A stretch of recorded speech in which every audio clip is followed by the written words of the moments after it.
Nate, I'm sorry, but I can't do this anymore. Huh?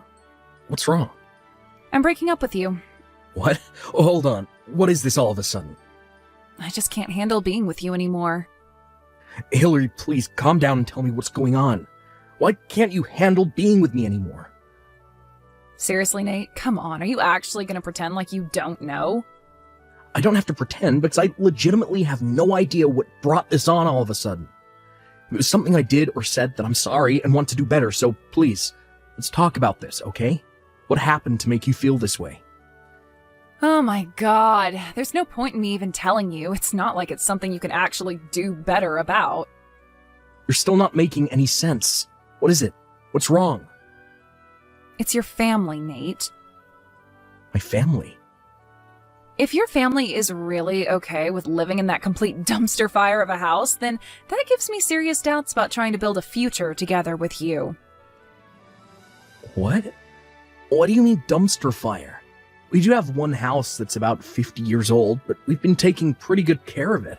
It's not like we've completely abandoned it. We do regular inspections, monthly cleanings, lawn mowing, and all that sort of thing. So I don't really think it's fair to call it a dumpster fire. Yeah, that's exactly what I mean. You don't even have the self-awareness to see that your house is disgusting. How can you bear to live like that? I can't build a future with someone from a family like yours, so I'm breaking up with you. Hillary, I think you're under a big misunderstanding. Look, this is not a conversation that we can have by text. Let's meet up and talk, okay? Not a chance. I am never talking to you again for as long as I live. If we should ever meet on campus or in town, I'm just going to ignore you and pretend that I don't know you, so you do the same. Got it? Goodbye. Hey, Nate. Long time no see. How are things? It's me, Hillary, remember? I just saw you on TV and oh my god, I couldn't believe my eyes. You're the biggest rags to riches story I've ever seen.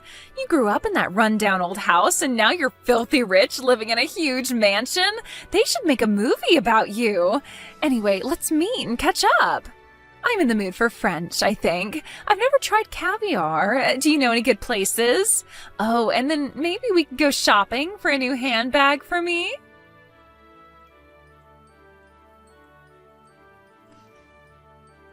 Hey, Nat. Got a minute? Wow, great timing, Sean. I was just about to send you a message. Want me to take a stab in the dark? It's about Hillary? Yeah, she randomly texted me out the blue this afternoon and started blowing up my phone with texts and calls, none of which I answered, obviously. But it seems like she wants to get back together with me. Do you know anything about this, Sean? Oh yeah, that psycho chick has been going through every single one of our old college friends trying to find out as much information about you as she can. What the? Why now? What do you think? That oblivious moron somehow got the idea in her head that you were dirt poor. And now that she knows you're rich, she wants to get back together. You've got to be kidding me. It's been 7 years. Yeah, well, with Hillary, the only thing that matters in a guy is how many zeros are in his bank account balance. Apparently she's looking to settle down with a rich guy to take care of her, so she's been frequenting all the upper-class hangouts where the young entrepreneurs go. And I guess she figures that since the two of you have an established history together, maybe she has a chance to get back together with you. Not a chance in hell. Yeah, that's what I thought you'd say. Oh, but anyways, everyone knows what the circumstance of your breakup were, as well as the fact that nothing good can come out of getting involved with Hillary and all her schemes, so they just all left her on red. Well, that's a relief. For now, I think I'll just keep on ignoring her like I have been. That's probably for the best. So, yeah, I'll just ignore the messages and calls for a while, monitor the situation. If you hear any new information, let me know as soon as possible, okay? You got it, bro. Hey, Nate. So I was thinking about our date. I don't think we really decided on when we would meet up yet, right? I just remembered what you were saying during your TV interview. You took over your dad's company and started instituting a bunch of quality of life improvements for your employees, right? Like adding remote work options, more flexible hours, that sort of thing. So it sounds like you're probably at home a lot of the time. That means we'll have tons of time to see each other. Awesome. So, tomorrow, I went ahead and made a reservation at that fancy new French restaurant downtown in your name for 12 noon tomorrow. I'll see you at the restaurant.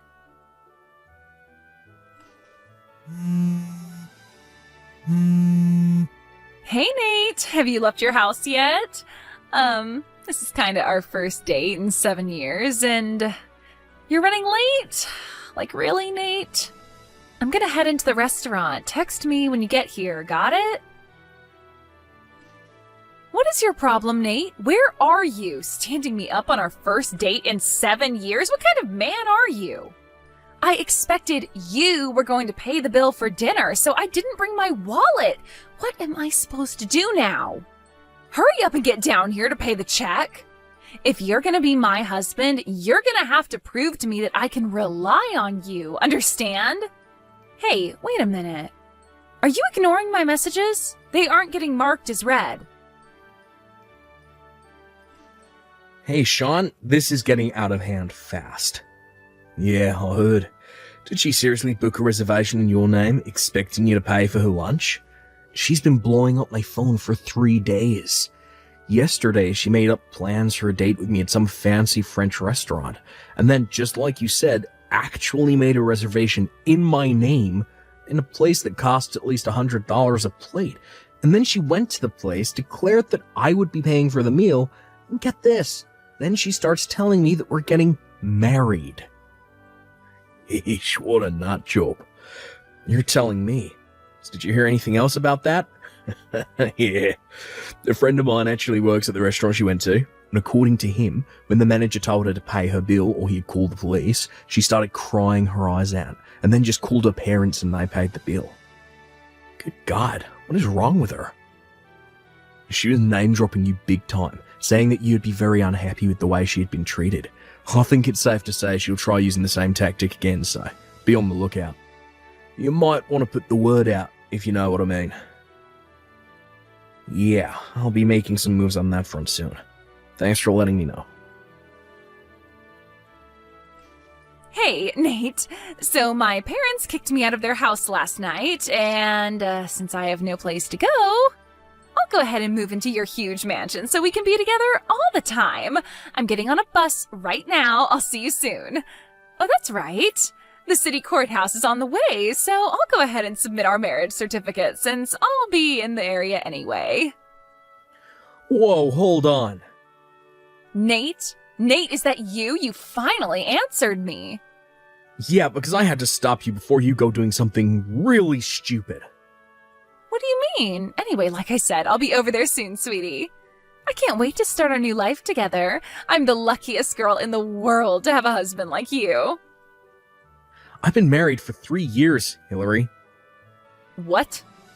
But you would have found out anyway if you actually went to the courthouse, but I figured I'd save you a pointless trip. You're not fooling me. I've been asking tons of people about you, and no one said anything about you having a wife. Yeah, no one said anything to you, period, because they were all in agreement that they wouldn't tell you anything about me. What do you mean? Don't you remember? After you dumped me, you went around to everyone telling them that I'm a poor loser living in a broken-down old house. Don't tell me you didn't notice how they reacted to that. You're making zero sense. When I broke up with you, you were a poor loser living in a broken-down old house. I was just telling the truth. What's wrong with that? You didn't even have the self-awareness to realize your house was so trashy. You were completely low class. Were you trying to forget your childhood trauma by pretending you actually lived in the big fancy house next door? Wait a minute. A dumpy house next door to a nicer house. Yeah? Seriously, how could you be satisfied with such a low standard of living while looking out of your window at what a real house looks like? At least you seem to have come to your senses now. Let me confirm something. Is this house you're talking about on Millwood Drive? Blue siding, 2-story, big walnut tree in the side yard? Yeah, pretty sure that's the one. I don't know what a walnut tree looks like, but it definitely was 2 stories and had blue siding. Now that you mention it, they put a picture of it up during your interview on TV the other day. Yeah, that's definitely the one.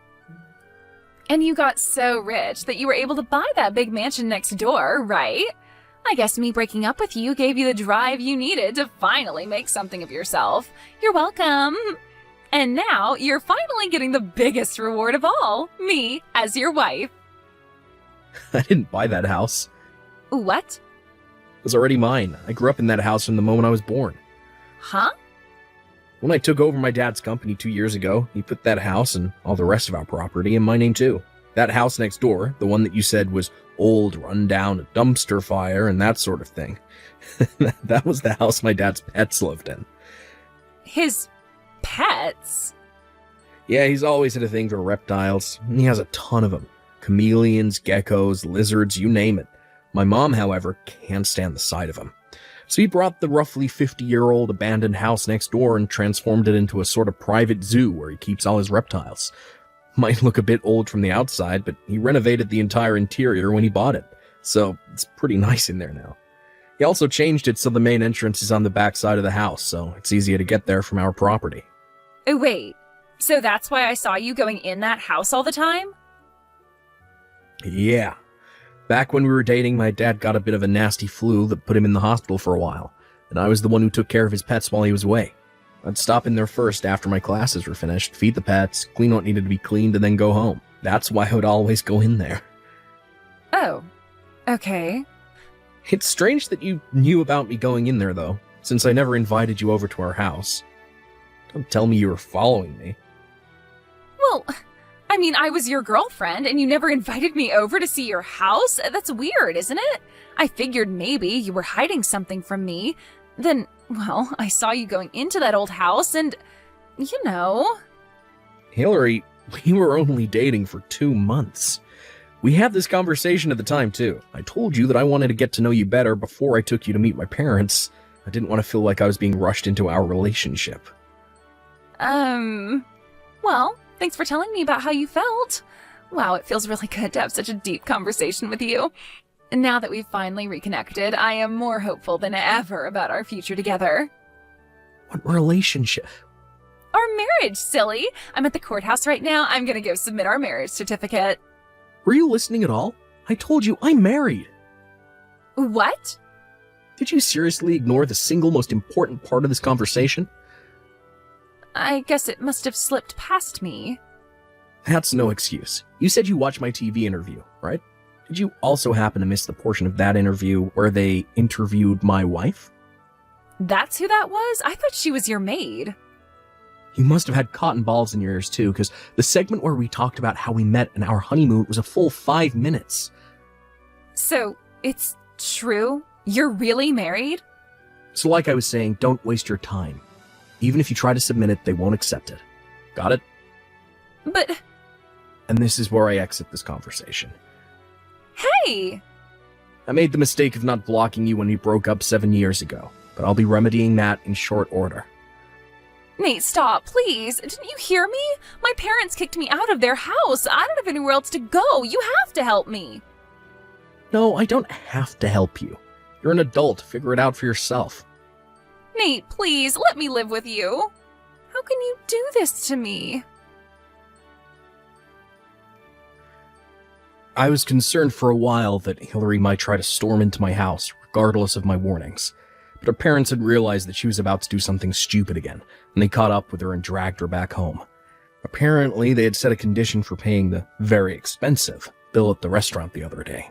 That she would get married to a friend of her father's, who happens to be in his 50s. She tried to back out of it after they had already paid the bill. But they told her that if she didn't go through with her end of the bargain, they'd disown her and kick her out to the curb.